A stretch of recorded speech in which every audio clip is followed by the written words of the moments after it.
Hey guys, taking another video. Cleaned up the garage somewhat. It's a pile of trim and stuff up there. Like I said, it doesn't have any clips to it. My meager collection of tools and the cat bed.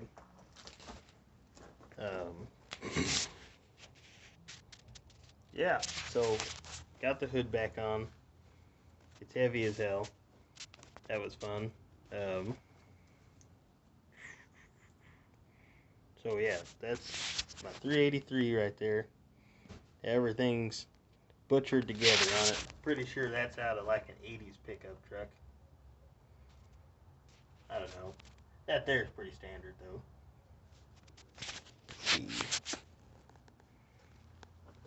This alternator bracket, as you can see, it's nice, shiny chrome and new. We ended up getting that because this bunch of stuff right here,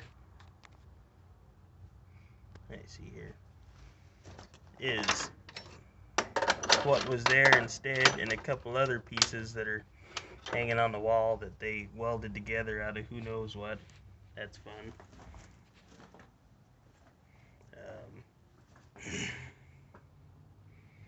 Some parts were left original, like this paneling that goes to the lights.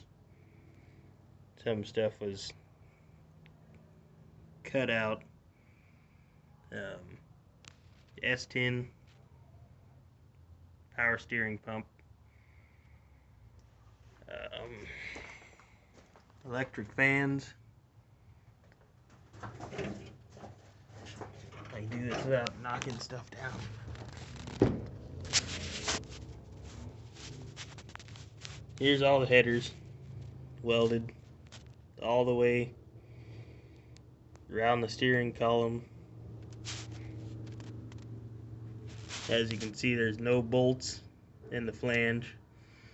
It's welded all the way from here to the back of the car. It's goofy, guys. It really is. And I don't know if you can see down in there, that butchery that is my frame, that is why everything's getting redone on it. But you know, we know the wiring needs. Oh, that's a free bolt down there. You guys see that? I don't know what that's to. What do you think of that? Safe spot. Yeah, so basically, I don't know how exactly they did what, but they jammed a whole bunch of metal inside the original frame, stacked the S10 front clip on top of it, and welded it in there. It's ugly. It's running on the original master cylinder on disc brakes. I think that's fine. Power steering lines are leaking. Transmission's leaking like a sieve. The front main seal is actually ripped on the driver's side of it. So the thing is that, so the headers have to come out. Me and the shifters got to looking at it, and things were slowly learning here. So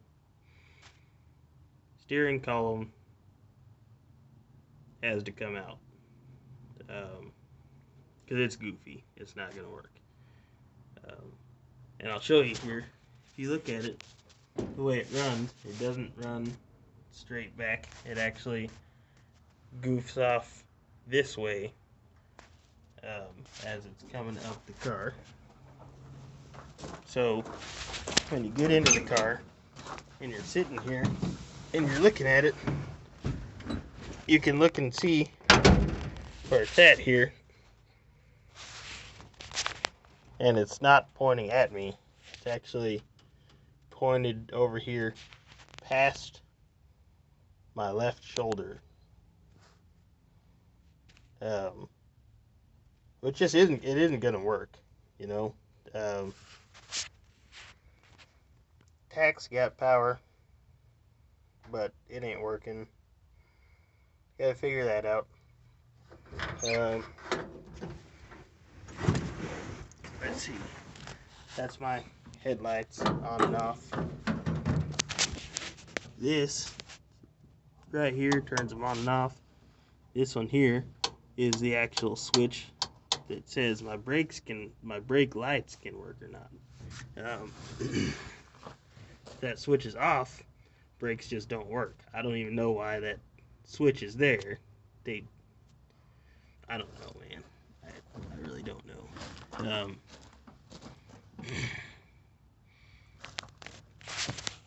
Let's see if there's anything else here.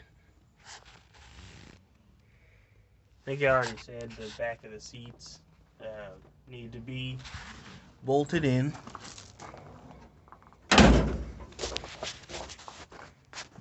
But, so, we've tracked down I believe a 1970 Firebird front clip that we should be able to swap this one out for and do this correctly. And that should save my frame. Because it's original frame from here back. So, yeah, what I was getting to earlier. So, the steering column has to come out. It ain't working. But to get that out, where am I going here? Header's got to come off. Well, they got to get cut out because they're welded all the way back, and you can't pull that up. You can't lean them far enough over, and you can't drop them out the bottom because it's all jacked up. So they got to get cut out. Steering column has to go, and then after that, to get it out, I'll show you all on the other side of the car. Actually, first, take a look at the motor mounts. I say that loosely. So, I don't know what exactly is going on there, but there's a top plate that's bolted to the motor itself. Then there's plates that are bolted to the cross member of the S10 frame. And I guess they didn't bolt together, so they put a plate down and they welded together. Well, because of that weld, you can't get to any of the bolts.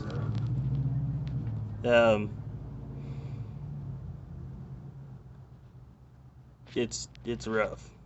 So these have to be cut out, ground out, something after the steering column comes out and after the headers come out. Then those can get ground off. The motor can come out.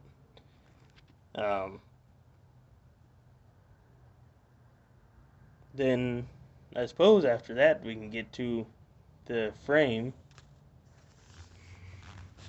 which I don't know if you can see any of that there, but that's what we're looking at there. It's going in and out of focus, but yeah, it's rough. Everything needs to be redone. The wiring needs redone. The whole front clip needs redone. The mounts need to be taken out of it, but once this front end is taken off of it, and the Firebird clip goes on, this motor should be able to bolt in fairly easily. And here in a couple weeks, we've got a plan to fix the rear suspension, which I showed you guys last time. Which, once again, I was talking to my car club, who knows more what they're talking about than me.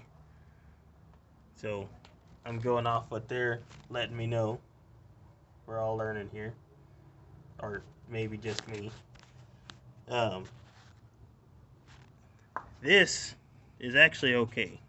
This bar is okay, but it needs to be flipped over backwards. So this bar needs to come that way, with this end pointing back this way, so that this can be straight up and down and have the travel that it needs to. It's kind of like what Ironhead Garage was doing on his front suspension, on his gasser. And that should actually take care of this. And then maybe we'll have to, I don't know, drill some new holes through this or something to really set the spring exactly where it needs to be. And then that's a stock S10 rear end down there, with 343 gears. And the shocks are, put onto that. They're air shocks. And they're bolted to this bar that's welded across the back here. So when this gets flipped, basically there's no travel right now because the shackle is locked up against this brace here. It can't travel. That was me bouncing on it. There's nothing there. It don't move. So once that's flipped and it has its travel, you won't need the air shocks anymore. So this whole bar is getting deleted. The shocks are, or the air shocks are actually going away because there's my original shocks. We're gonna stick with those.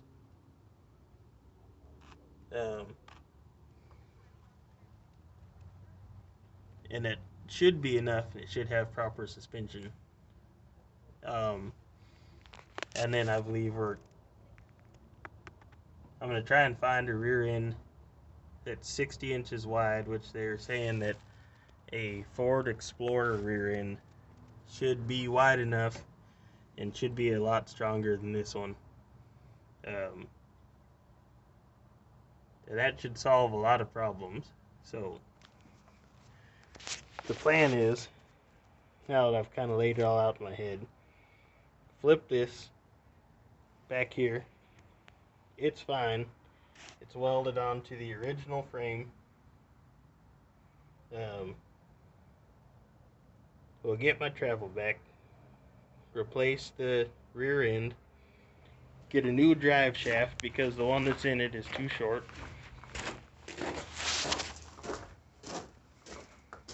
And then get all this fuckery out of there. Rewire everything. Switch the front of the frame out. Do it correctly. Get this guy back in there. Replace a transmission pan gasket or whatever's going on with it because it's leaking. Replace the oil pan gasket. That should solve that.